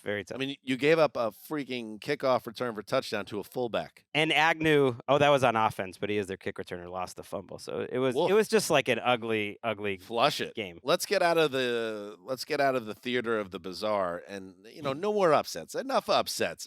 So the Ravens at home will take care of business against the Colts playing with their backup quarterback. All right, let's get this under control. Wait, what? So this again is a 53-yard field goal from Matt Gay. It's between the hash marks. Matt Gay, baby. Luke Rhodes will snap it. Measuring the kick is Gay. Waiting on the long snap. There it is. Placement. Kick is on its way. It has the distance. It's up, and it is good! Oh, my goodness. Ball game! I-N-D! Wow! Oh, my God, what a great win! Matt Gay stroking the 53-yarder in OT in the house that Tucker built? Is this the kicker corner? Oh! We are in the club, baby. And deep in the club. Gay. It's Gay night at the Kicker Club. Behind the velvet ropes, popping bottles. By the way, also hit another 53-yarder and a 54-yarder in this game. And I think Justin Tucker was short on a bomb. Yes, I want to talk about why I think that happened. Mark. Yeah. Anthony Richardson out with a concussion. We know Gardner Minshew is a very capable backup. How did the Ravens not take care of business at home here? Well, number one, I think Shane Steichen is turning out to be what we hoped. And Gardner Minshew was, I think in this situation, not a major downgrade from Richardson. I think we kind of felt that way going in. He was very competent. The Ravens, though, uncharacteristic to what Baltimore typically looks like. They had some weird stuff go on in this game. So Gardner Minshew, the one major error he made, he had a Dan Orlovsky-esque safety where he stepped out of the back of the end zone. Toughie. That made it 19-16 late in the game, okay? And so the Ravens get the ball back with 2:03 left on the ensuing kickoff after the safety. And it's here's your chance. You're up by 3. Convert a first down or at least do what you can to give the Colts, in bad weather, no chance back. They have the ball for 22 seconds. The Colts get the ball back. That's where you get Matt Gay's first 53-yard field goal that ties it 19-19. All right, but the Colts themselves did that so quickly that they left 57 seconds on the clock. A second problem I have here, because Lamar Jackson opened up wonderfully, 5 for 5. He only had 7 completions in the first half. Their offense was kind of hinky. And at one point, now you're on this drive, and you need to get into Justin Tucker's amazing range for a field goal. And on, let's see here, it was 1st and 10 on the Baltimore 49. With 23 seconds remaining, Lamar Jackson starts rolling out. There's a lot of Colts pressure. It's the 3rd week in a row where the Colts defensive line's playing well. It's a clear place where you throw the ball away. You're not in a good situation. It's raining. And instead of it, Lamar, assuming that he's got this escapability, which he does, He doesn't escape. The Colts are all over him. He's being dragged to the ground, and then at that point tries to whip the ball, fling it out of bounds, but it's ruled that his knee touches. So you're now sitting at 3rd and 20, and he hits Nelson Aguilar for 18 yards, but then you're in this 4th and 2 position where had you been smarter, you might have gotten further up. That's why Justin Tucker is forced to try to hit a 61-yarder that is like a foot short. He thought he made it, though. He thought... Oh, the announcers thought they did first. He thought it was Tucker night, and then suddenly this guy who doesn't get a lot of credit, but, oh, by the way, hit a ton of big-time kicks to win the Super Bowl, gets the biggest contract in kicker history, and it's Matt Gay night. Hey. Yeah, well, I think it would have been Justin Tucker night had they done a few things differently in the final 2 minutes of that game. He thought he made it, though. He was disappointed. Well, it was right down the middle. It's like anywhere you can't see if it went in or not if you're in front of it. But like they are missing so many guys. I don't know. They didn't have Justice Hill or Gus Edwards at one point in this game. No Ronnie Stanley, no Tyler Linderbaum, no OBJ. Their injury report was preposterous on Friday. It was 7 starters. Yeah, and I think like the Marlon Humphrey absence, Marcus Williams, like that's where some of the big plays came for the Colts passing. I want to mention one other guy before I pass it off. Like Kyle Hamilton, 3 sacks in the first half.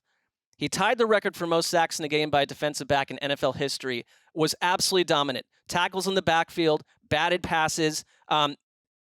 Created so many problems for the Colts. They have a potential star player.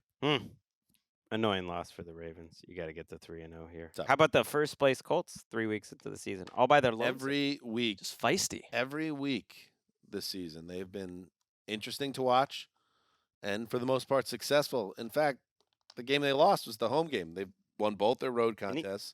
In that AFC South, this Duck's going to hunt. Pittman's a real player, too. I think they've found a slot guy in Downs. Pittman having a nice contract here. Let's hope Anthony Richardson's on the field next week. Its signs are pointing toward him clearing concussion protocol, and you put him back on the line. But as much as I like Minshew, the team gets dangerous, and Jonathan Taylor, hypothetically, returns at some point. All right, let's keep moving. All right, no, seriously, though, enough. Time to restore order. Chiefs against Bears. Enough. Wait a second. No, just kidding. It was damn bloodbath. 3rd down, goal to go for the Chiefs at the 3-yard line. Mahomes looking right, back of the end zone, caught, touchdown! Kansas City for the 48th time finds Travis Kelce 9 yards deep in the end zone, and the Chiefs lead 40-0. 3 touchdown passes for Patrick Mahomes. I'll tell you what, that felt strangely important because the game obviously was way out of hand. The Bears aren't even a real team right now. But he had Taylor Swift, potentially the most famous woman on the planet right now, flying to Kansas City. Oh, yeah. Travis Kelce. Yep. If you're boat racing a team the way the Chiefs are doing, and you got T-Swift up there, you better get Kelce a TD in this game. And I really think they were that last drive, and Mahomes exited shortly after. He's like, Kelce's scoring here, and then we're done. Sure enough, Blaine Gabbert entered the game shortly thereafter, and the Chiefs coast to a ridiculously easy 41-10 win over the Bears, who, again, we've covered a lot of bad teams on this show. We've covered teams that didn't win a game on this show. And I know it's the Chiefs, and that's important to point out, and the Chiefs that were hungry to get right after a frustrating start to the season. But the Bears just look like they're not even coached. Like the Bears, and I know their defensive coordinator just stepped away, and he's no longer with the team, and Eberflus has his hands full trying to figure out how to get Justin Fields going, which, by the way, they still haven't figured that out 3 weeks in. But there's just wide open prairie lands for these Chiefs receivers. And in fact, if Juwan Taylor, who got benched again, by the way, their right tackle, doesn't continually line up offside or an illegal procedure by being too far off the line of scrimmage, they would have scored another touchdown at the end of the half on a completely uncovered Chiefs receiver wandering into the end zone that costs MVS a score. So the Chiefs make it look easy, and the Bears have never looked more lost. Well, I think you can put it like, yes, it's the Chiefs, but it's the 2023 Chiefs who had struggled in back-to-back weeks against defenses who've had pretty bad days this season. So you can put it on Eberflus. He's a defensive coach, and his defensive coordinator left. There was some more reporting about that. It was something that he did in the building, but they were dead last in every single possible defensive category since the day Eberflus took over in 2022. And they've put all their resources, or a lot of resources, in their draft hauls in defense. And so that being a failure is really reflected on Eberflus. I think they came in with a essentially on paper non-existent pass rush. I'm with you, Dan. They stand out. It's the terrible week they had off the field too. I think on top of everything else that we've talked about, do you know that thieves, robbers broke into Soldier Field during the week and stole over $100,000 of loot? I'm not sure what the loot was. It's like, you're having a bad week. You're having a bad year, Bears. And Mahomes has made a lot of defenses look sorry in his brilliant career. But it never looked easier than it did for Pat Mahomes in this game. His numbers are great he played like 3+ quarters, 24 of 33, 272, 3 touchdowns, no picks, wasn't sacked, passer rating of 127. He could have easily had 5 touchdown passes in the first half in this game. 1 touchdown got called back on the half-yard line. Like I said, Juwan Taylor got another one waved off with an illegal procedure. And it was just like, man, I don't know. Like you guys, we were talking about it in the newsroom. Like, I feel like I'm waking up tomorrow, and if Matt Eberflus is fired, I wouldn't be stunned, just because the team I watched is not competitive and doesn't seem like they're even listening to coaching right now. That's just the way it seems. It's the second week in a row where they're spending the second half panning the Bears bench, and they talk about a tangible kind of downbeat, low energy a week ago, and like you saw it all over again. And I think Justin Fields got hurt at one point in this game for like the 5th time in like a year. And like Justin Fields, the passer, who seemed to grow at the end of last season. Obviously, we saw what he could do on the ground. The ground thing's not happening the same way, and he's not evolving. Well, and again, this is a team-wide meltdown. He throws a beautiful dime to DJ Moore, who is supposed to be the guy now, goes right through his hands. You could not have thrown a better ball. That's like a 50-yard game. Wiped away because his number one wideout can't make a play. But otherwise, he throws for under 100 yards in this game. Like we predicted, he did run the ball more, but still not even in the ways that you would think. Like you didn't see a game plan in my mind where it was like they were going for something different here. They still and the final stats don't really tell the story. It makes it look like they ran the ball with some success.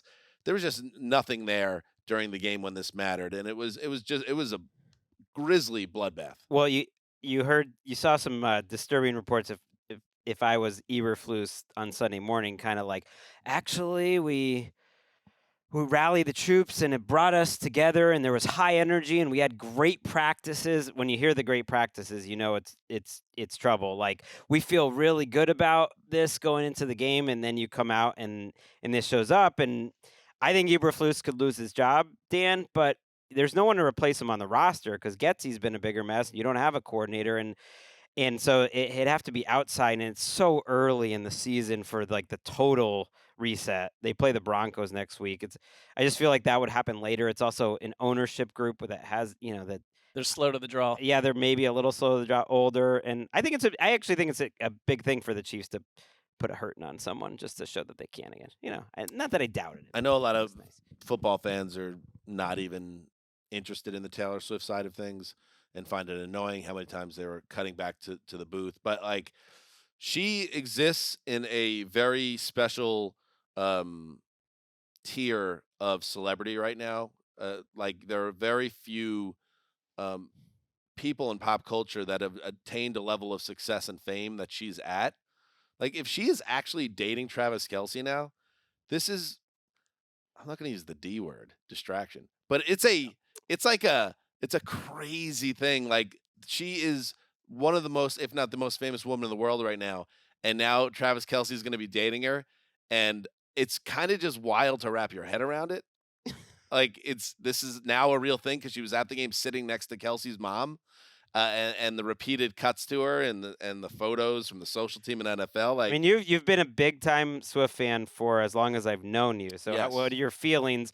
I know you haven't watched Catching Kelce. No. Wes and Keisha's favorite show back in the day. I think they were the only 2 people that watched it.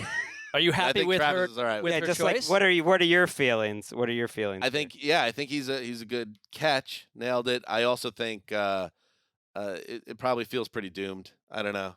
It seems. Well, like, I don't know. The way I gave You her wanna like talk good, your shit, really talk your good, shit, like pimp. girlfriend points for like the way she was interacting with Donna Kelsey up in the little suite there. They seemed to be getting along for real. It seemed real and organic to me. There's no way to talk about what we were talking about in the news. No, there is not. Not on this show. No.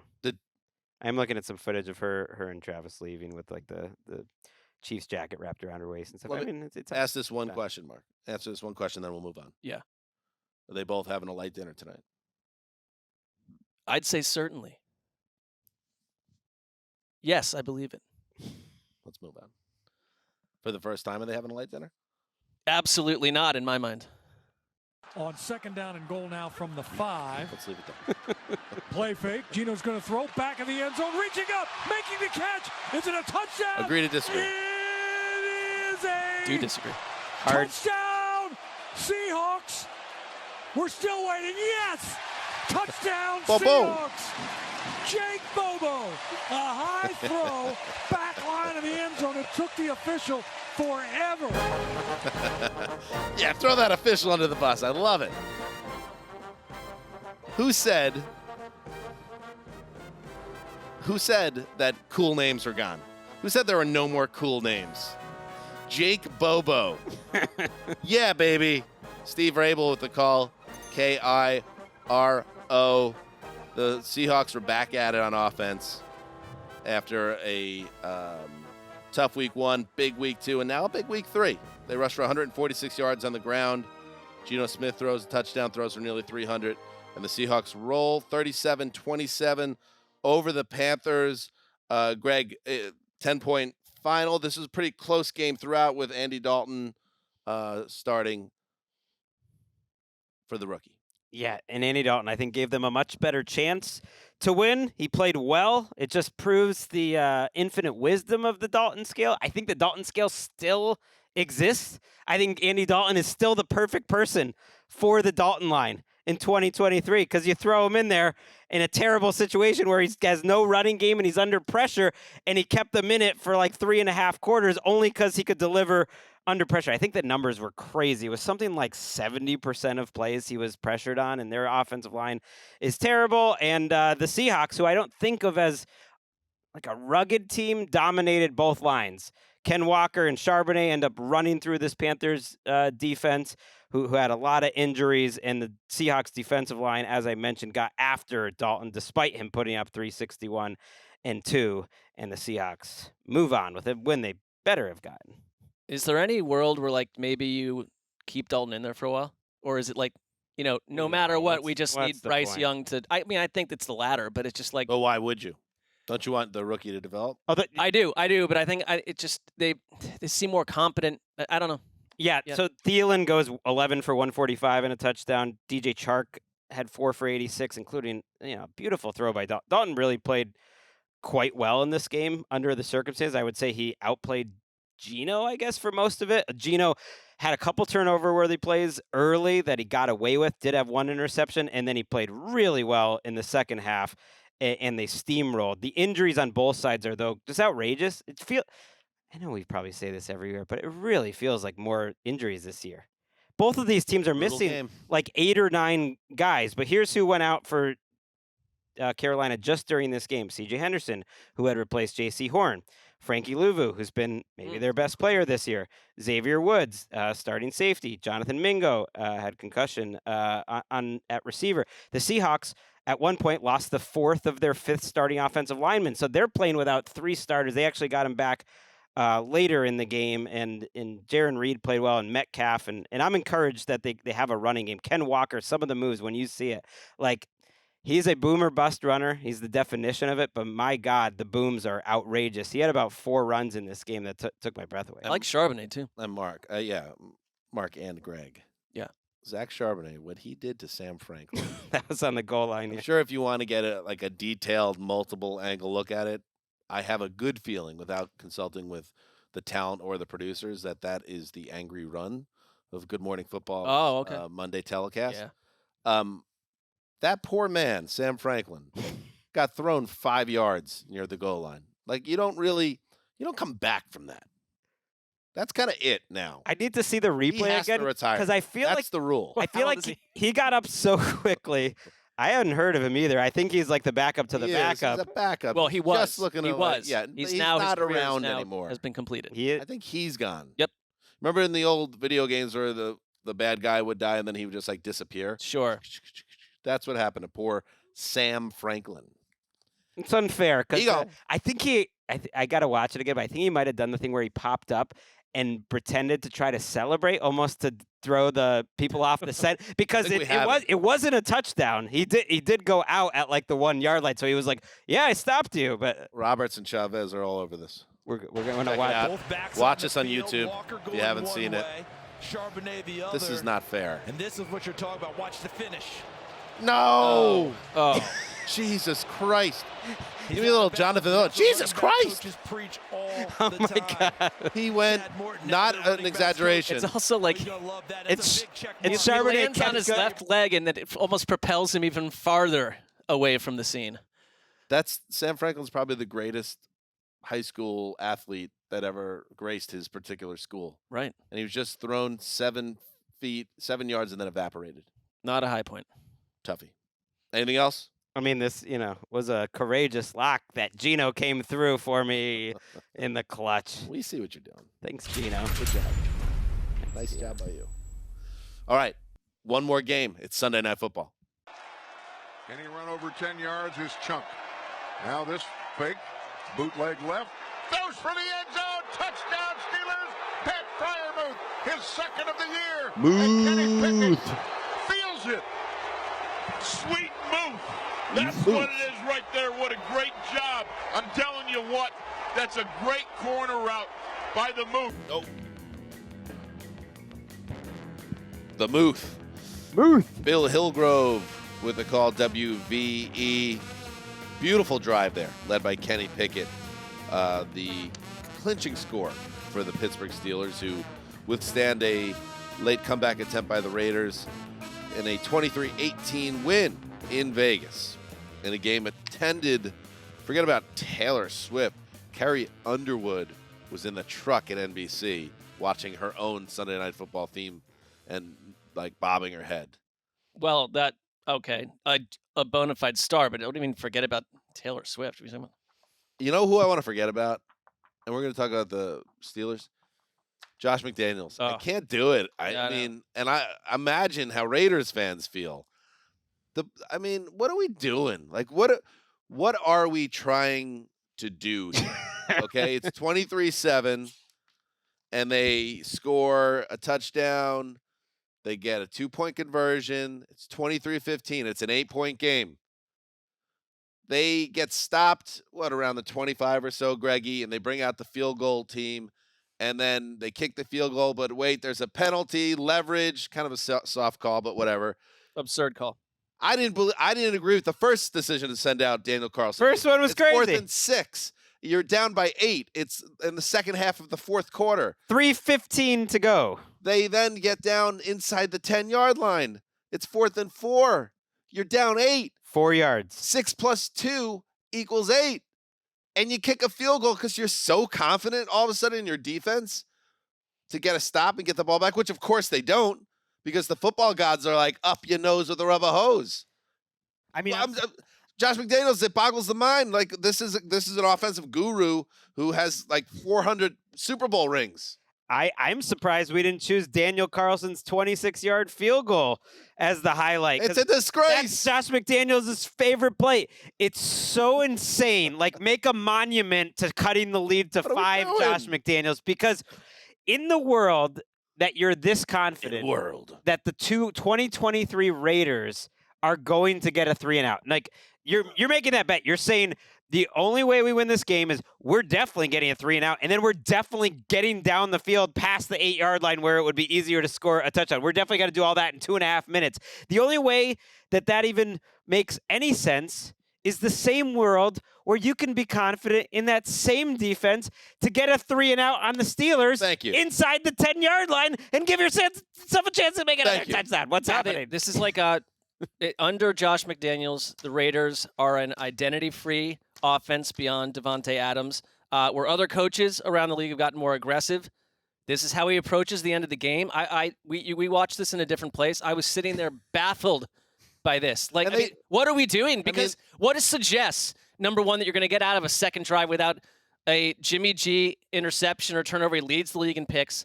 They can't run the ball. Beyond Devontae Adams, you got nothing going on, and you're going to put yourself into a perilous situation like that. Josh McDaniels, he literally lowers my enjoyment of the game. I was watching that being like, this Raider, I am friends with some Raiders fans. The texts are coming in left and right on this group thread, and they're like, they're just like, how dull to the eyes can the Raiders possibly be? What did they do well? What is their identity? But it's like, dull to the eyes, sure, but I'm saying just from a strategic standpoint, there's nothing dull about 23-15, fourth down inside the opponent's 5-yard line with a chance to potentially tie the game. Well, it must have been 4th and 17, right? And then you kick the field. Oh no, wait, it's 4th and 4. 4 yards. And you kick the field goal, and you know what? It wasn't just me, Greggy. I think you felt the same way. Mark, I'm sure you felt the same way when Matt Canada, to his credit, has the perfect play call on that third down or second down to pick up the first down that effectively ended it. You know what? Good. Take it. Yep. Josh McDaniels, learn from it. Yep. But the clock's ticking, my friend, because I would imagine, I don't know what you guys think about Mark Davis and his football acumen and his level of patience, but that had to be a very annoying game to watch as the owner as well, watching the decision-making that was made in crunch time. I mean, jackpot, baby! You've given Jacoby Myers $16 million guaranteed. He's an incredible number 2 receiver. He's 3 times the receiver that Juju Smith-Schuster is, who got the same amount of money from the Patriots. Greg was going through some things. I mean, it's the one receiver the Patriots have developed in the last 15 years, and you let him walk away for Juju Smith-Schuster. Toughie. Then that's on one side of the field, matchup against Levi Wallace and Patrick Peterson. On the other side of the field, you have a first ballot Hall of Famer who has 172 yards and 2 touchdowns. How about we give one of those 2 guys a chance to get 5 yards? Couldn't do it. Wouldn't do it. On the Steelers side, progress for offense, and you needed that. You needed something. I'm not saying they were over the moon here with offense. They only had 333 total yards. But like I said at the top, that drive, finishing with the Freiermuth touchdown was really clinical. It was. You guys watched the games that I didn't in preseason. I bet that's what it looked like. That's how they drew it up in preseason, and it finally looked like it. Now, is that something they could build on? We'll see, because they're not a finished product by any means. But for the first time, as I'm watching, I'm like, okay, you see it. You can see how it could work. Yeah, I'll take it in streaks. I mean, they had a period in this game where they scored on 5 of 6 drives. Then they were kind of quiet at the end, and that, it's like you can't count on them the whole game. But I just see guys like Calvin Austin, Jalen Warren, George Pickens, and then Kenny Pickett in that stretch where they were productive tonight. I thought he threw the ball with confidence. It's like he was pretty well protected, and like he had one near terrible pick 6 on a throw to Marcus Peters that didn't happen. So that would have changed the game. Absolutely. But you got a better version of Kenny Pickett tonight. They've been a mystery to me because Matt Canada, obviously the subject of much ire. I'm surprised he's still on the team, to be honest. But there's a lot of young talent, and you started to see them get a little more creative and comfortable. So it's like you build off it. I mean, it helps, going against the Raiders, pretty limited pass rush outside of Max Crosby. But I agree with you. They got into a rhythm. He made some throws inside the pocket, which was nice to see, not just scrambling. And, they do have a defense to rely on. Look, TJ Watt, another couple sacks. He's up to 6. Leads the league. This defensive player of the year race. I hate people talking about races after week 3, but it is. I love it. It is kind of a race. I feel like there is something here, though. A race, Strahan, once and for all. I think there is something here between him, Watt, Garrett especially, and Parsons starting off the 3 of them like a house on fire. Those are 3 truly great players that are going to have this race. And then they found someone else. They always uncover these defensive linemen. Keanu Benton, who's more of a nose tackle, defensive tackle, but getting up the field. Like he's had another couple good weeks here, and he took over that game for a little bit in the second half. So they got some going too. That sack he had, he was in the backfield in the blink of an eye, in the takedown of Jimmy G. All right. Any other thoughts? Big win. No, that's it. I will not select, when we do our drafts, I will not select a game involving the Raiders unless I'm forced into it with the final pick.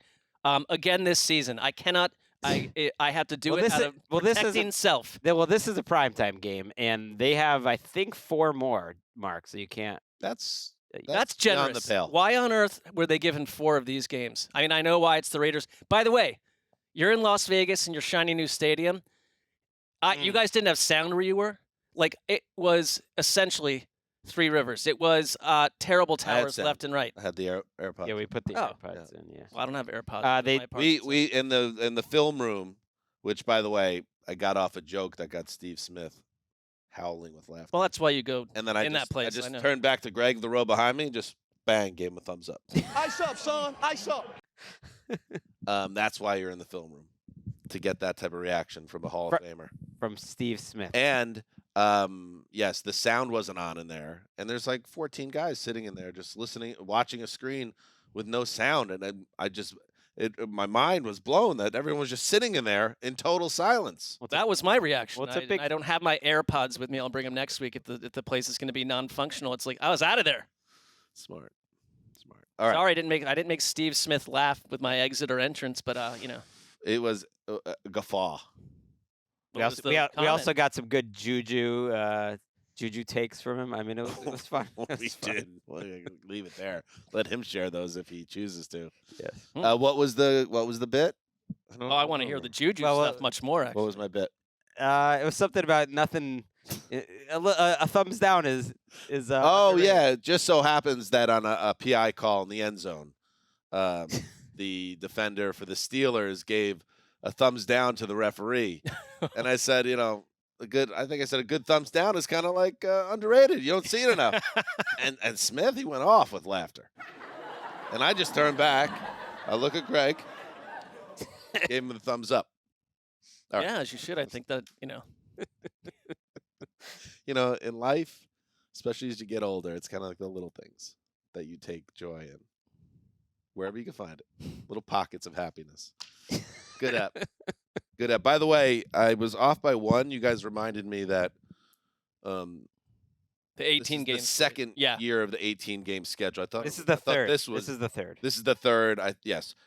So I think this was our 75th Sunday flagship show in the regular season. 175th. Feels that way. 175th.